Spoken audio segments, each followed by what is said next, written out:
Hello guys, welcome back to my channel. चलो हम जल्दी से I saw you in my dream इस थाई बीएल सीरीज की एपिसोड 1 की पार्ट 2 की शुरुआत करते हैं। पार्ट 2 की शुरुआत में हम देखते हैं कि आई को गाजर काटते वक्त परेशान होता हुआ देखकर यू उसके हाथों से चाकू लेते हुए कहता है, मैं ये वेजिटेबल काट लेता हूँ, तुम उन्हें धो डालो।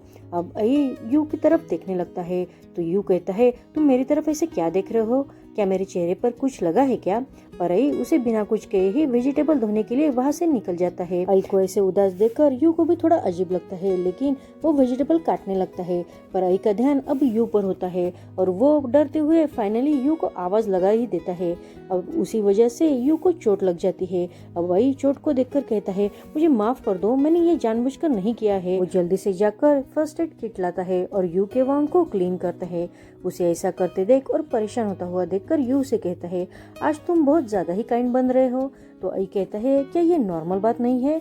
मैं अपनी रिस्पॉन्सिबिलिटी जानता हूँ, मैं तुम्हारी तरह नहीं हूँ ना कि बस लोगों को परेशानी करता रहूँ। सच बात तो ये है कि आई अब उस सपने के कारण यू की कुछ ज्यादा ही फिक्र करने लगा था। वो बहुत डर चुका था। पर यू उसे फिर से टीज करने लगता है तो आई अब उसके घाव को प्रेस करता है और कहता है कि मेरा ये थोड़ा सा प्रैंक तुम्हारे प्रैंक के कंपेयर में कुछ भी नहीं है और प्लीज तुम जरा किचन का काम सीख लो, नहीं तो तुम्हें ऐसे ही चोट लगती रहेगी। तो यू कहता है, लेकिन मैं किचन का काम क्यों सीखूं, मैं तो हमेशा तुम्हारी माँ के हाथ का ही खाना खाता हूँ ना। आई उसकी चोट को बैंडेज कर देता है, लेकिन यू उसे फिर भी परेशान करता रहता है। आगे हम देखते हैं कि वो दोनों प्लांट मार्केट के लिए निकलते हैं।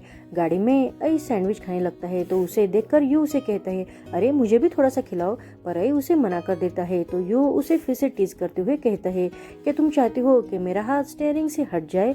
और वो 1 2 3 काउंट करने लगता है। बेचारा आई तो डरते हुए हार मानकर उसे एक बाइट खिला देता है।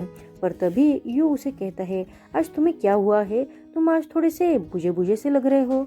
पर आई कहता है, कुछ भी नहीं, शायद मैं रात भर गेम खेल रहा था ना, उस वजह से थक गया हूँ। तो यू उसे कहता है, फिर तुम थोड़ी सी नींद क्यों नहीं ले लेते, मैं तुम्हें वहाँ जाकर उठा दूंगा। अब यू की बात मानकर आई गाड़ी में सोता है।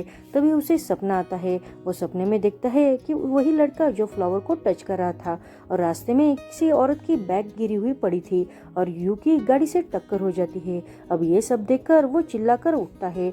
उसे ऐसा देखकर यू उसे पूछता है, अरे तुम्हें क्या हुआ है? पर आई बहुत ही डरा हुआ होता है। वो तो बस यू की तरफ देखने लगता है तो यू उसे देखते हुए कहता है, अरे तुम्हें तो बहुत पसीना आ रहा है, क्या तुम्हारी तबीयत ठीक नहीं है क्या? पर आई उसे कहते हैं, नहीं मेरी तबीयत ठीक है, मैंने बहुत बुरा सपना देखा है ना इसलिए। अब यू उसकी फिक्र करते हुए कहता है, क्या तुम सच में ठीक हो? तो आई कहता है, हाँ मैं सच में ठीक हूँ। और वो दोनों अब प्लांट देखने लगते हैं। पर आई का अब ध्यान ही नहीं रहता, उसे थोड़ा सा अजीब सा लगता है तो वो यू को बार बार घर चलने को कहता है, लेकिन यू उसकी बातों पर ध्यान न देते हुए उसे सब शॉप पर घुमाता रहता है। अब यू मोबाइल देखते हुए रास्ता क्रॉस करने लगता है। उसी वक्त वहाँ से गाड़ी गुजरती है। अब आई ही यू को पकड़कर उसे पीछे खींचता है। यू तो आज आई की वजह से ही गाड़ी के नीचे आने से बच गया था। अब आई उसे कहता है, रास्ता क्रॉस करते समय जरा देखकर चला करो। पर यू उसे कहता है, लेकिन उसे भी तो समझ में आना चाहिए ना कि हम रास्ता क्रॉस कर रहे थे। अब आई परेशान होकर कहता है, अरे वो तुम थे कि जो मोबाइल देख रहे थे, तुम्हारा ही ध्यान नहीं था। अब यू आई को हाथ पकड़कर उसके साथ रास्ता क्रॉस करता है और दूसरी दुकान पर जाकर फ्लावर्स देखने लगते हैं। पर आई अभी भी परेशान था। अब आई को ऐसे परेशान देखकर यू उसे खुश करने की कोशिश करने लगता है। पर आई अब फ्लावर्स देखने के लिए दूसरी दुकान के पास जाता है। वो फ्लावर्स को छू कर देखने लगता है। तभी उसे उसका सपना याद आता है। इस सपने में उसने ऐसे ही फ्लावर्स को और एक इंसान को उसे टच करते हुए देखा था। तभी उसके समझ में आ जाता है कि उसके सपने सच हो रहे हैं। इसलिए वो डरते हुए जल्दी से यू के पास जाकर उसे घर चलने को कहता है, लेकिन यू उसे कहता है, नहीं, अरे ये जगह तो बहुत अच्छी है, यहाँ का एटमॉस्फेयर कितना अच्छा है, तुम्हें यहाँ थोड़ी देर रुकना चाहिए, मुझे तो यहाँ काम करने का मन कर रहा है। और वो आई को वहाँ बैठने के लिए कहता है। पर आई अभी भी परेशान था। तभी रास्ते पर से जाने वाले एक लेडीज के हाथ में से लाल कलर की बैग नीचे गिरती है। वो वही बैग थी जो उसने सपने में देखी थी। उसे देखकर आई और भी डर जाता है। उसका डर अब यू समझ जाता है। पर यू अब आई को खुश करने के लिए एक कैटरपिलर अपने हाथ में देखकर आई को दिखाते हुए बचपन की याद दिलाता है और पूछता है, क्या तुम्हें अपना बचपन याद आ गया है? मैंने नोटिस किया है कि तुम आज सुबह से कुछ परेशान से लग रहे हो, तो तुम क्या इस छोटे से कैटरपिलर को बताओगे कि तुम्हें क्या हुआ है? पर आई फिर भी कुछ भी नहीं कहता। तो यू उसे कहता है, क्या इसे देखकर तुम्हारा मूड थोड़ा सा ठीक नहीं हुआ है? तो आई अब जोर से चिल्लाते हुए कहता है, नहीं, तुम बस ऐसे मजाक करना बंद करो और जल्दी से घर चलो। पर यू अब उसे फिर से खुश करते हुए उसे सरप्राइज देने के लिए कैटरपिलर हाथ में लेकर उसे सरप्राइज करने लगता है, लेकिन आई डरते हुए नीचे गिर जाता है और उसके शर्ट पर उसकी सारी कॉफी गिर जाती है। अब स्टोर के सारे लोग उनकी तरफ देखने लगते हैं। उन दोनों को भी अब बहुत एम्बेरस फील होता है। अब यू जल्दी से आई के पास जाकर उसे सॉरी कहने लगता है, पर आई तो पहले ही परेशान था और उस पर फिर यू का ऐसा प्रैंक, इससे वो बहुत गुस्सा होकर यू से कहता है, तुमने ये क्या किया? तो यू कहता है, मैं बस तुम्हें सरप्राइज करना चाहता था, सॉरी उसके लिए। आई और भी भड़कते हुए कहता है, तुम्हें मुझसे कोई प्रॉब्लम है क्या कुछ और बात है? तुम अपना मजाक बंद क्यों नहीं कर सकते हो? मैंने तुम्हें पहले ही कहा है कि तुम्हारा ऐसे मजाक करना मुझे बिल्कुल भी अच्छा नहीं लगता। तो यू उसे बहुत शान से कहता है, मैंने देखा कि आज तुम बहुत परेशान लग रहे थे, तो मैं बस तुम्हें खुश करने की कोशिश कर रहा था। और आई उसे कहता है, तुम्हें क्या लगता है कि तुम्हारे ऐसे करने से मुझे अच्छा लगेगा क्या? तुम्हें दूसरे लोगों की फीलिंग की जरा भी परवाह नहीं है? क्या तुम्हें इससे मजा मिलता है क्या? अगर तुम्हें इससे मजा मिलता है तो तुम्हारे लिए यही ठीक है, लेकिन मुझे इससे मजा नहीं आता। और वो गुस्से से वहाँ से जाने लगता है। अब यू उसे कंटिन्यूअसली सॉरी कहते हुए उसके पीछे जाने लगता है। आई तो गुस्से में ही रास्ता क्रॉस कर देता है, लेकिन तभी उसे गाड़ी आने की आवाज आती है और उसे अपना सपना याद आता है कि उसने सपने में देखा था कि यू का गाड़ी से एक्सीडेंट होने वाला है। इसलिए वो जल्दी से पीछे पलट कर देखता है तो रास्ते पर साइड में से एक गाड़ी आ रही थी और यू तो आई के पीछे सीधा ही चला आ रहा था। अब आई जल्दी से भागकर जाकर यू को बचा लेता है। इस वजह से वो दोनों ही नीचे गिर जाते हैं। सब लोग उन दोनों को ही देखने लगते हैं। वो दोनों अब एक दूसरे को बस देखे जा रहे थे। उन दोनों को भी ये सब जो हो रहा था वो थोड़ा सा अजीब लग रहा था। आगे हम देखते हैं कि वो दोनों भी अब घर जाने के लिए गाड़ी के पास आते हैं, लेकिन आई अभी भी यू से गुस्सा ही था। यू उसे रोकते हुए कहता है कि आई, आज मेरी मदद करने के लिए तुम्हारा बहुत बहुत शुक्रिया। और वो उसे कहता है कि तुम्हें चोट लगी है?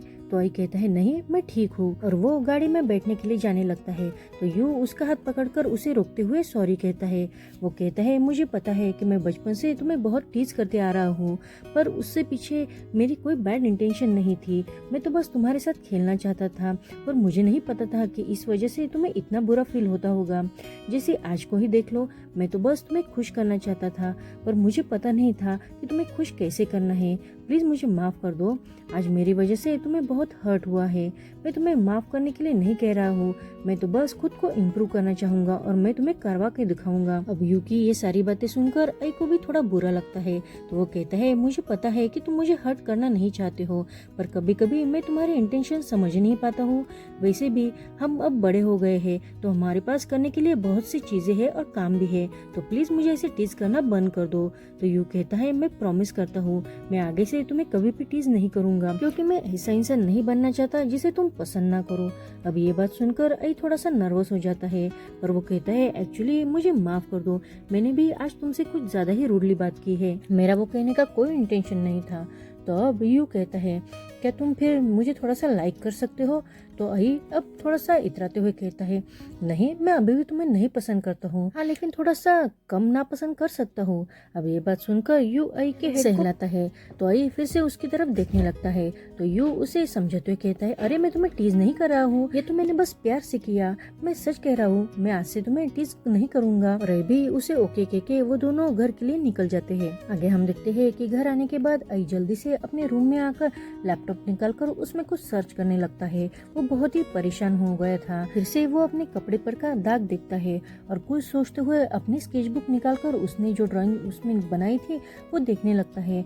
उसके पेजेस वो फाड़कर फिर से उन्हें सीक्वेंस से देखता है और फिर से सोच में पड़ जाता है। पर तभी उसके डोर पर नॉक करने की आवाज आती है, तो वो जल्दी से वो सारी पिक्चर छुपाकर डोर खोलने जाता है। तो यू उसके रूम में आता है। यू उसे कहता है, तुम अभी भी बच्चों की तरह बिना लॉक किए ही सो जाते हो क्या? उस वक्त यू को अपने कमरे में देखकर आई कहता है, लेकिन तुम यहाँ क्या कर रहे हो? मैं अभी भी सोने ही जाने वाला था। तो यू उसके हाथ में एक लिफाफा देते हुए कहता है, ये मेरी तरफ से तुम्हारे लिए बर्थडे गिफ्ट है। अब आई भी एक्साइट होकर उसे खोल के देखता है, तो उसमें यू ने आई की जो बर्थडे के दिन की सारी तस्वीरें खींची थी वही पिक्चर्स होती है। उसे देखकर आई बहुत ही खुश हो जाता है, लेकिन तभी यू उसे कहता है, अगर तुम्हें ये तस्वीरें पसंद नहीं आई तो तुम उसे मत रखना, क्योंकि मुझे डर है कि इसे देखकर उस दिन की सारी बैड मेमोरी तुम्हें याद आ जाएगी। ये सुनकर यू उसे कहता है, नहीं मैं इसे रखूंगा क्योंकि ये बहुत ही क्यूट है। अब ये बात सुनकर यू बहुत ही खुश हो जाता है और वो फिर से आई को बर्थडे विश करता है और वहाँ से जाते हुए फिर से आई के पास जाते हुए उसे कहता है कि अच्छे से ख्वाब देखना, तो तुम ऐसे अजीब से शक्ल नहीं बनाओगे। तो आई कहता है, अरे तुम मुझसे फिर से टीज करने लगे। तो यू कहता है, नहीं बाबा मैं टीज नहीं कर रहा हूँ, मैं तो बस थोड़ा सा मजाक कर रहा था। और वो फिर से सॉरी कह के वहाँ से चला जाता है। आगे हम देखते हैं कि रात के समय में आई विंडो के पास खड़ा होता है, तभी कोई उसके पीछे आकर उसे पीछे से हक करता है। वो और कोई नहीं तो यू ही होता है। यू अब उसके बहुत पास जाकर उसे किस करने लगता है। अब आई को भी उसका टच करना, किस करना बहुत अच्छा लगता है। वो तो उसके प्यार में जैसे खो चुका था और वो दोनों फिर से एक दूसरे को किस करने लगते हैं। जब वो दोनों बेड पर होते हैं तो वो किस करते हुए ही हवा में उड़ने लगते हैं। यहीं पर ये फर्स्ट एपिसोड खत्म होता है। आप लोगों को ये सीरीज कैसी लग रही है कमेंट्स करना और चैनल पर नए हो तो सब्सक्राइब करना ना भूलना। Thank you for watching.